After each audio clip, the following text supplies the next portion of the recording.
Coming at you from the bulletproof bunker just outside of Celestia's castle, it's Equestria Redacted, and I am your host, Ephrom Josine. Because even though I can only get out like 3 episodes of the Ephrom Josine show, I don't miss this, mainly because there's a less tight schedule for this. On a side note, go watch the Ephrom Josine show. It's a very good mix of political satire, commentary, and just good old-fashioned mocking of stupid people. I hear it's really enjoyable, but I'm biased, apparently. Anyway, our new episode is called Meltdown. The final meltdown. Na na na. Na na na na. Na na na. Na na na na na. Okay, I'll stop now. And what is this episode about? Well, Spike starts going through dragon puberty, or molting, or whatever it's called. I don't know. Look, I'm just gonna warn you right now. When I first saw this, I thought they were saying he was melting, so I just kept expecting him to turn to liquid at some point. But unfortunately, that did not happen. It would be a great ending, though. Anyway, he starts to smell bad. He gets acne, or scale spots as they call them, which are shaped like diamonds for some reason.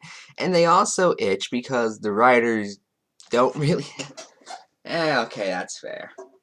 However, yeah, it's an okay episode. Spoilers, by the way. Skip about 10 seconds if you don't like it. He grows wings, which was mildly interesting of a twist, in my opinion. It's good to know he's not the only character that has.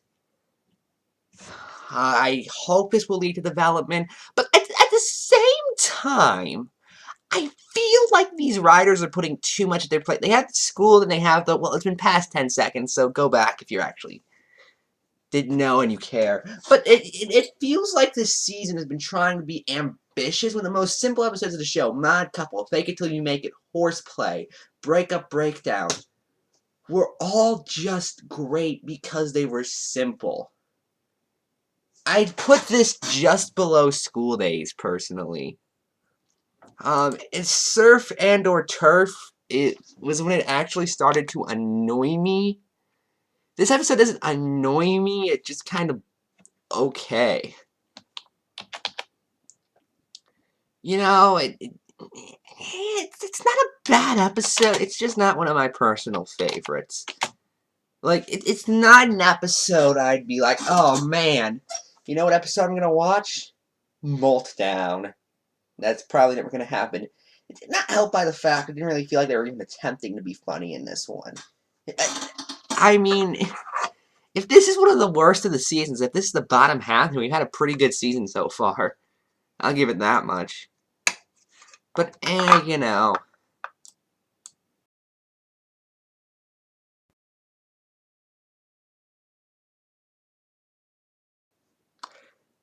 Anyway, if you saw the latest episode of Ephrom Josine show, you know there's something I promised I would mention, and it starts, like all bad things, at the E4B.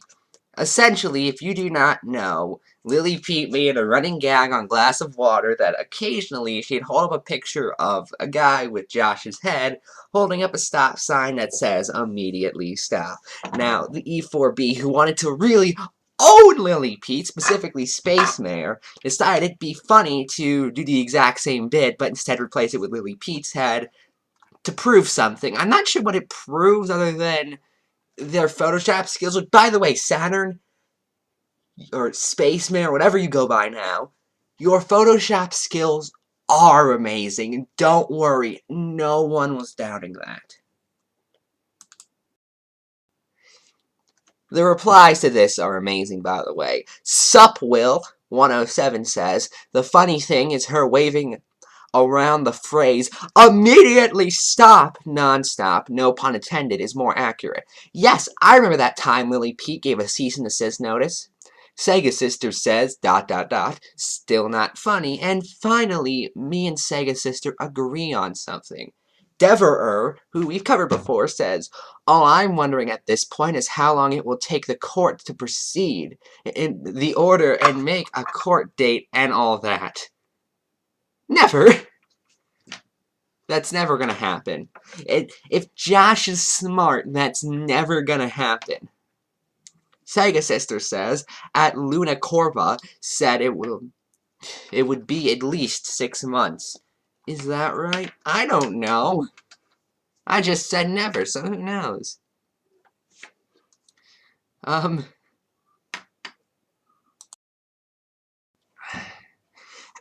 Aldovas92, who, side note, said he was a pedophile, just not gonna stop bringing that up, by the way. He directly said that in the comment section of one of Leo's videos. Says, sis, she uses a Modern Family Guy joke that nobody remembers. Oh no, she mentioned the bad show. That hurt you, I take it. She'll take any outdated... I thought you said the joke was modern. A joke and forcing then into our throats. I see your grammar has not improved since our last encounter, Aldovas.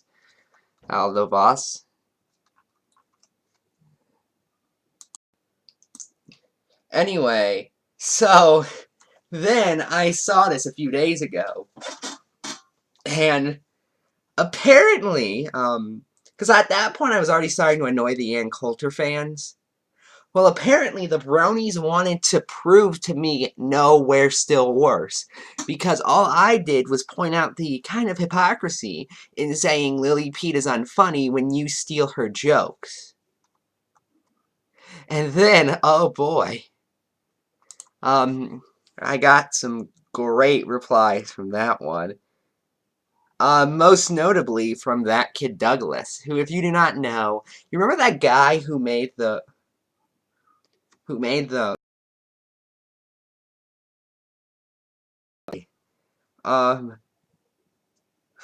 those horrible, long, drawn-out, annoying videos against Clay Claymore? I don't blame you if you don't. Absolutely nobody does. Well, he decided to go to my Twitter, and by the way, I know someone's going to say, you only hate him because he doesn't like Lily Pete. I've never seen his Lily Pete video. I think I sat through one of his Claymore videos, and I made it through 10 minutes for his Ace Salieri video. I may have watched, like, the preview of his Pete video he put on Twitter, where it's just the malignant human cancer clip, and then, like, how dare you! But I don't even remember at this point, because, honestly, he's not an interesting person. And he had a brilliant reply to me, though. She's good at comedy. That's hilarious, because that's not true in any way, shape, or form. That's subjective, but okay. She steals jokes from TV tropes, which is not the sign of a talented comedian. Well, then this picture is stealing a joke from her, though. So, wait, your great plan to own the joke thief is steal their jokes? And I have no clue how Douglas ended up on this Twitter anyway. Or on my Twitter anyway. It's not like I tagged him in the tweet. It just came out of nowhere. To be fair, I do that all the time. But it's weird when I do it too. So it's not like...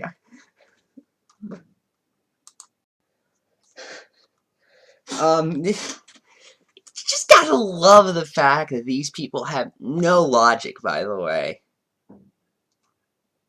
And on a side note, Douglas proved to me he was good at humor because he used, and by the way, he admits he didn't even make this, by the way, a photoshopped image of Adolf Hitler with Lily Pete's head because Lily Pete is exactly like Hitler, and by the way, Lily Pete is bad for calling anyone she doesn't like a fascist. Wait, that kind of eternally contradicts it.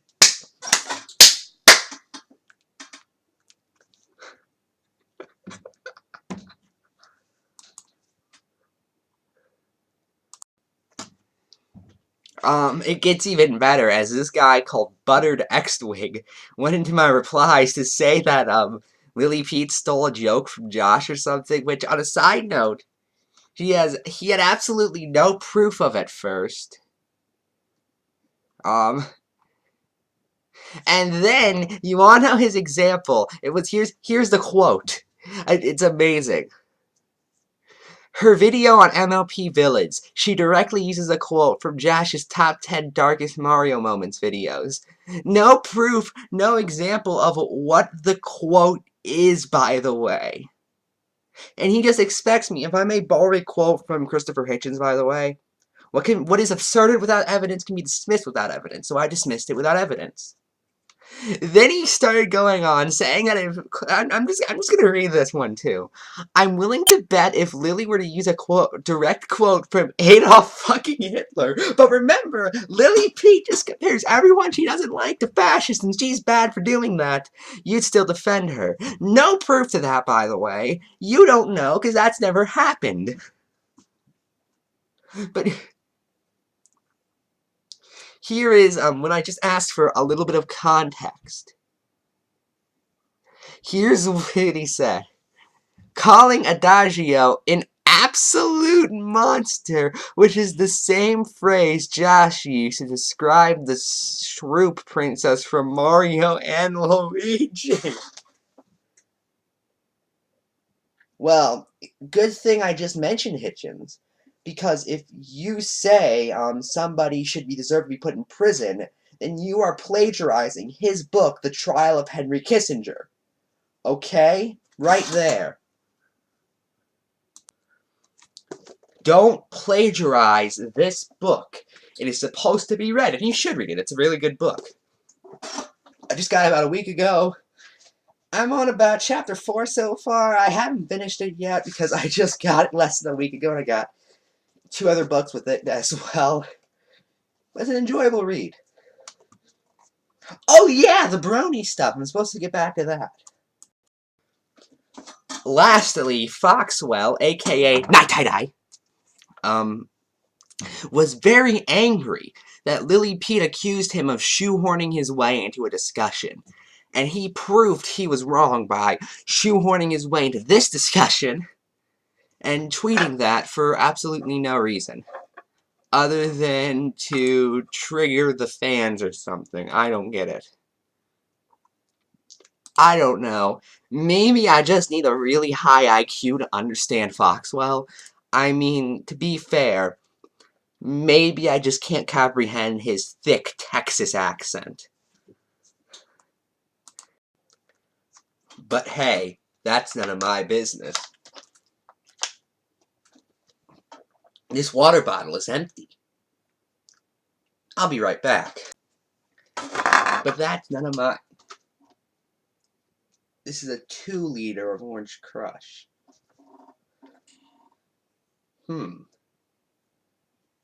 That's even better. But there's one more thing. If you remember, a few episodes ago, I gave this the cease and desist to the meanies. It simply says, "Dear the meanies, stop it." Well, I have a new cease and desist. And that is to these 3 people. Buttered X-Wing, That Kid Douglas, and Night Tie. And it says the following, as they have violated my previous cease and desist, that simply says, stop it. I demand nothing less than $10,000 in cash and for them to subscribe to this channel and like every single video. These are non-negotiables. Okay? And my demand, and they will show this demand by writing out this as a transcript onto a Google document, writing a sign line, signing it, taking a picture of it, and sending it to me. They have exactly 30 days to do this, or consequences will be serious. I promise you, these are serious consequences. This is very important, people. There's only one question left, and that is, will Ephrom and Josine immediately stop? And the answer is, we're not even done with this episode. I figured I should also bring this one up, for instance, before I end the show. You see, somebody commented on the last Equestria Redacted episode, the one where I just give up, and said, simply, yes, please give up. Your content hasn't progressed in years, and people still... That's not the one I meant to read. Here it is. Flurberbelly. Don't know how to pronounce that. Sorry, because you seem to be a decent fan of the series. Please comment telling me how to pronounce your name so I can get it right. Says, what about Sega Sister supposedly still having contact with Toon Critic? That's one that a lot of people have been floating around. Essentially, it was Aguilar said that he had some proof of it, or I think he even said he had undeniable evidence of it, which whenever somebody says they have undeniable evidence, immediately deny it. Because no evidence is undeniable, and when somebody has to say that, it means they're wrong. However, Flurabelle is also the one who gave me a tip about Frozen Dusk, so I'm tempted to just believe them outright. I don't know. I want to wait for more to come out before I cover this, because I want, if it comes out, I can, really hit Sega hard on this one, and which I should do, by the way. But I want to make sure there's undeniable evidence first, and I know I just said undeniable evidence, you should think about denying that, but still, you know what I mean. I want there to be solid proof, and as of right now, Aguilar has simply not provided it. And I'm not even saying it's impossible, I'm not even saying it's unlikely, honestly, knowing Sega. But the most I'll chalk it up to now is a simple, I wouldn't be surprised. I think we should end it with this E4B submission by someone who may actually be Aldavas with how bad the grammar is. I'm a former Pete subscriber. I started as the type that watched her in a minute videos and then her glass of water videos. I thought that she was an amusing cynic, but very unapproachable and mean. I usually felt insecure about commenting anything that would get me a response out of her because of how she would be argumentative, and I knew I wouldn't be able to argue back. And then she and Josh, she capitalizes she for some reason, or this person does, had falling out. And I watched Josh's response video, and capitalized my for some reason, image of her shattered. Put a space between Liam, D, and the period. I took her words with a grain of salt. That's not what bothered her, by the way. What bothered this individual. Not the hatred for Josh, it was her hatred of Lars, Josh, and Starlight Glimmer. I like how it's Lars is on that list. I did not realize we had a lot of fans of Lars in the E4B audience. I could just imagine this person just up at night. Why does Lily Pete hate Lars so much? He's awesome. Remember that time he... Okay, to be fair, I haven't watched Steven Universe in like half a decade. So maybe Lars does all this development and I just haven't seen it. I severely doubt it, though. Sega Sister says, coming form. A former Lily Pete subscriber myself. You are never alone. I take it you guys are going to start support groups and all this. Oh, that's going to be interesting.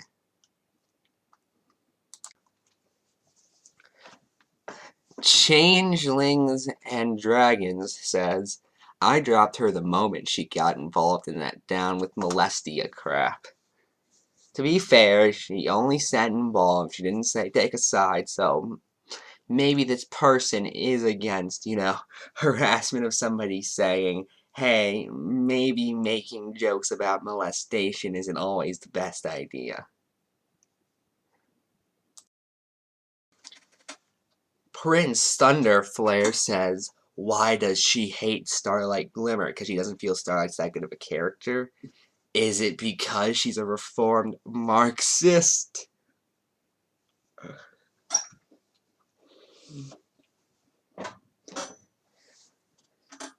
Maybe a reformed Maoist, but not a reformed Marxist by any means.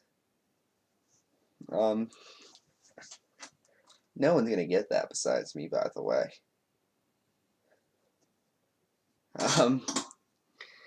The Victory Fire 88 says, I also used to be subbed to her and she blocked me for pity reasons. Oh no. Your favorite YouTuber didn't have a crush on you. I cry for you, don't worry.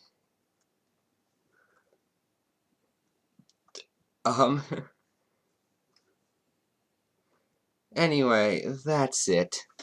I'm Ephrom, and good night.